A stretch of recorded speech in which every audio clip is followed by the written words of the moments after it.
Everyone, my name is Josh, and this is WHIMS Inside Musings, and today we're finally here. We're at the new series of Inside Number 9, and I'm here to talk about the second episode of Series 8, entitled Mother's Ruin. Now, this episode I had to watch twice in order to get a full grasp of what was actually... get all the references and try to understand what the actual story was, because the whole entire premise of the story does involve two brothers who break into a house in order to basically conduct a necromantic or sort of like a necromancy ritual in order to get their mother out of the afterlife and basically possess someone so that they can find out the location of their inheritance or the money that she had stashed away.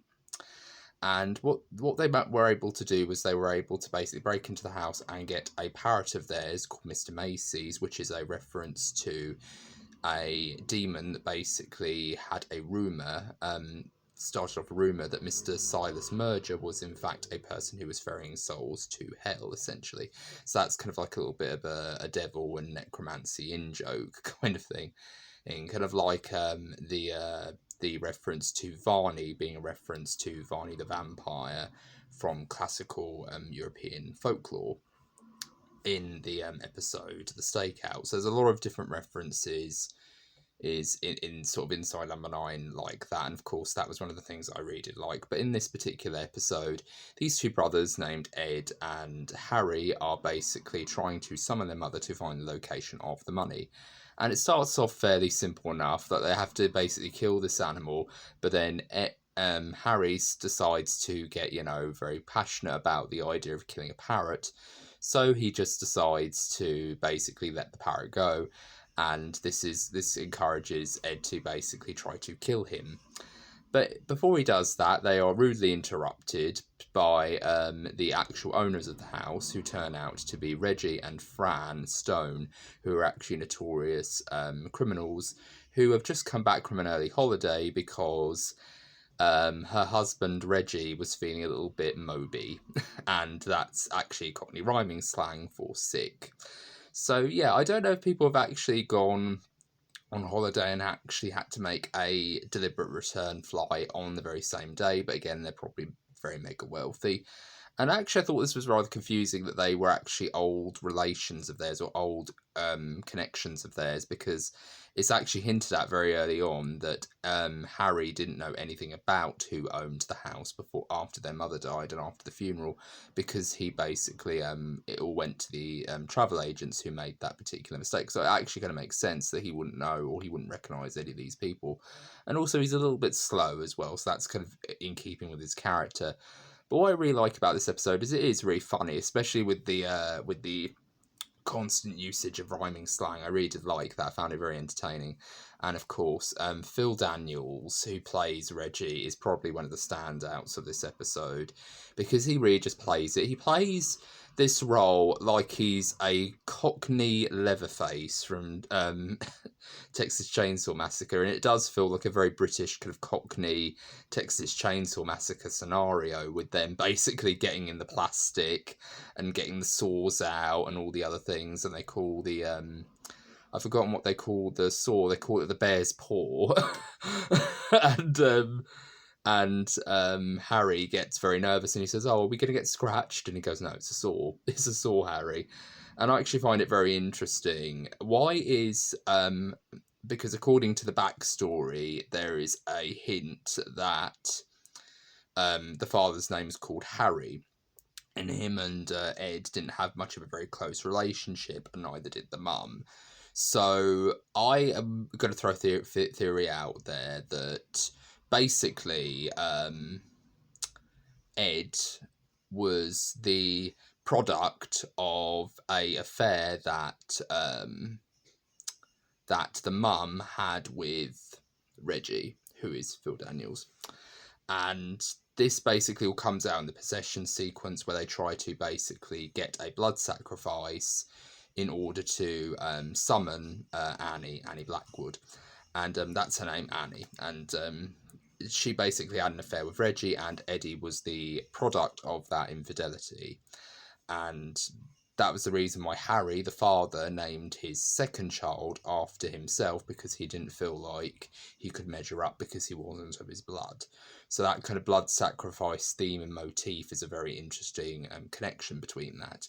But also I like the fact that very early in the sequence there's a scene where he goes, "Oh, what's that smell? What have you two been doing in here?" And Eddie just goes, "It was incense." And then and then Reggie just goes, "Oh, for fuck's sake. Like, it's not bad enough that you guys are drawing all this shit on my floor, but then you've got, you're doing it with each other as well."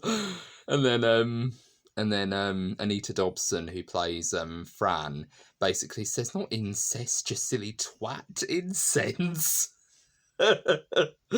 So yeah, this whole episode is just really hilarious for dark humour and dark jokes, like that would say, all sorts of Cockney rhyming things. Some of it I didn't even know. Like, I had no idea that Moby Dick was supposed to be sick, but I knew that, mince pies was the eyes, and apples and pears is stairs. Like, if you want to go up the apples, you say, oh, apple. You say, "Oh, I'm going upstairs." Just, that and the other. So I really do like the fact that they really do use Cockney rhyming slang. If anything, if nothing else, if this episode wasn't very good, I would definitely say this entire episode felt like an education for me on Cockney rhyming slang, and anyone who goes into this episode will probably think, "Oh, I can actually use that now. I can actually talk, Cockney rhyming slang out in the open." But I actually really did like this episode. It was really a lot of fun. It had great characters, and I loved the backstory and how it was interwoven and unraveling. And I really like the fact that essentially Reggie, when he says, "Oh, we need a blood sacrifice," he tries to cut off a toe, which later turns into a full foot, of his actual biological son. So that kind of immediately ties into the idea, kind of like almost this very dark allusion to incest, even though technically it wasn't supposed to be sexual. It's actually kind of, a little bit of an invasion or a betrayal of that person's flesh through any kind of relation. So I really do like that aspect, that kind of ties into that, even though it was meant to me a mistaken of terms initially. It actually has a much more deeper meaning outside of that as well. So I really do like that little touch. That was actually really, really quite clever. But I actually really do like Reece Shearsmith is really terrifying in this episode. Like, when it gets to the possession, the quote-unquote possession scene, it really is quite terrifying, because he really does sort of channel this very Maureen Sourbutt style voice with a little bit of Papa Lazarou in there. I really like the fact that you could hear a little bit of Papa Lazarou. I kept wanting him to say, "Is that Dave?"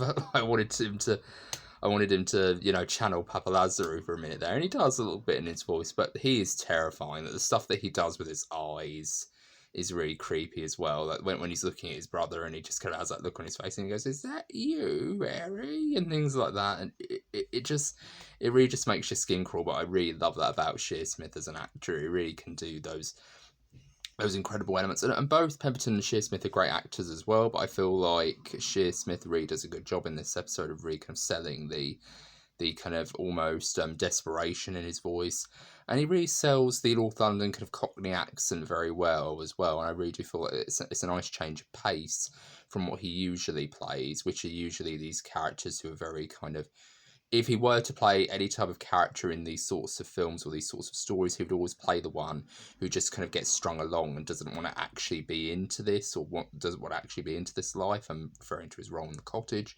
with Andy Serkis, where Andy Serkis sort of plays the character that he plays in this particular episode.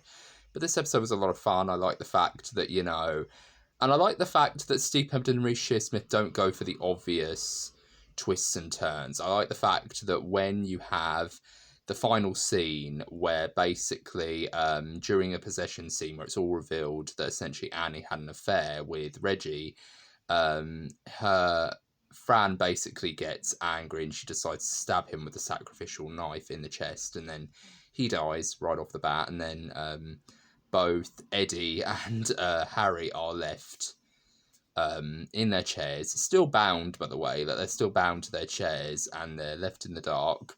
And the bird, Mr. Macy, comes back and basically says, "What do you want?" And he says that repeatedly, and they just say, "Well, we want to ask you a question, Mum," because they think it's their mum channeling through this pet that they love.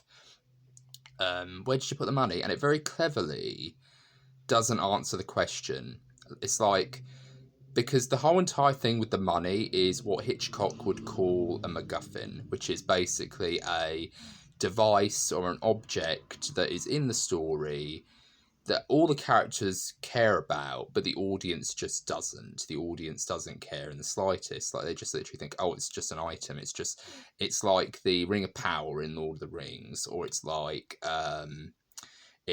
the plans of the fort, or, you know, the plans that can, you know, destroy the Death Star. It's that kind of thing. It's this thing that, you know, the characters are invested in and they want to know about, but the audience just doesn't care. And I really do like the fact that it's kind of almost sending up that tradition. Like, yeah, they know the answer potentially, but we don't, and we kind of don't need to know because it doesn't really matter in the long run. Because we're just in here for about 30 minutes and then we're off. But I really do like that, because a lesser writer, and these two aren't lesser writers, they are much more talented than your average drama writer, and comedy drama writer especially. And I do think that in lesser hands, they would have gone for the obvious scare, which is that, you know, Reggie pops up at the end and does his Undertaker style, you know, rise up where he's lying down and he just sits up like this and looks at them, and then they just scream. That would have been the obvious twist, that he gets up and he's dead, or the mum's possessed him now because she secretly loved him the most. But I actually really do like the fact that they didn't go for the obvious twist. The twist is that you don't really need to know that the money is wherever it is, or that she's in fact possessing this parrot. But it could be a trick. Like I said, that the whole entire idea behind the idea of Mr. Macy's is that he basically is a agent of the devil. So the fact that he basically is telling this information, it could be all a trick just to get them, you know, to tear up the house and to stick around longer. So there could be layers to this idea as well. So there is supernatural occurrences going on in this story, but it's not really laid bare, as it were. It's kind of always kept under the surface. And that's kind of a theme with Series 8 so far. With this episode and with the episode The Bones of St. Nicholas, they all had the gimmick of, we're going to play with the supernatural, but then the big twist is there's nothing really supernatural going on. And this is further, you know, extended to the actual possession scene, the quote-unquote possession scene between Shearsmith's Eddie and them trying to find out what's actually going on, where's the location of the money. And he was sort of just pretending the entire time. He wasn't actually possessed. He was genuinely, you know, just putting it on because he wanted to get rid of Reggie. That was the whole entire point of it. And I actually really do like that. I like that twist because, again, it would have been, a lesser writer would have played it like, oh, I'll try to pretend to be possessed, and then you basically react to it, Harry. And Harry goes along with it. And then when everything's done, when Reggie's dead and, you know, Fran goes upstairs to watch Women Who Kill. I like that joke. I like that idea that she's so obsessed with true crime that she'll literally, you know, go upstairs and watch it and leave potentially, you know, police time type, you know, loose ends untied. I really like that aspect. It's like she just doesn't care anymore. But yeah, I really do like that entire ending. But it would have been easy for him to just go, oh yeah, you showed them, didn't you, Ed? You really did a good job, well done, chap, or something like that. And then it would just go, oh wait, I didn't do any of that. Like, and then it's hinted, and then it would lead on to the fact that, oh, he was actually possessed. But instead, they actually play it a little bit more, you know, interestingly. That, oh, he was actually putting it on the entire time, and he actually wasn't possessed. He was just basically doing that to get rid of Reggie because he was a loose cannon.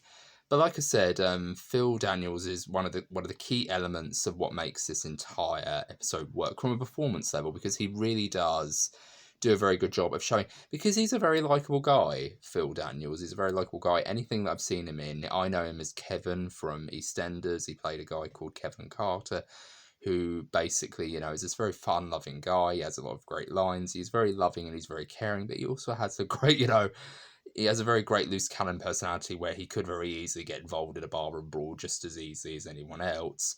But he also is well known. Phil Daniels is also well known for the voice in Blur's Park Life as well. So if you know that song from 1994, which is the year I was born, you will kind of, you know, recognise him or recognise the voice at least. And he's done a couple of voice acting roles as well. So he's very good in this. He's very funny. And like I said, it's kind of like a Cockney North London version of the Texas Chainsaw Massacre almost in certain scenes. Like the scene where they're actually cutting the foot off. That actually gave me signs of, oh yeah, I'm half expecting them to just jump out of a window at some point and just run away. Because it's just so hectic. But I really liked this episode. It was really funny. There was a lot of great, callbacks. I didn't notice the hair on my 2 viewings, but I will probably be rewatching it every so often just to see if I could spot the hair. But let me know in the comments, what did you guys think of this episode? Did you enjoy it? Did you think it was a good return to form for C. Pemberton, Reece, Shearsmith? Or did you think it was just kind of not as good as the others? Or whatever your thoughts are, just let me know in the comments below what you thought. And yeah, that's my thoughts for Mother's Ruin, the 2nd episode of Inside Number 9, Series 8. And I'm really looking forward to checking out the rest of the series. And let me know what you guys thought of this episode in the comments. And I hope you're all having a very good day. And this has been Josh with Whimsical and Interesting Musings. I hope you're all having a very good day. Take care. Bye for now.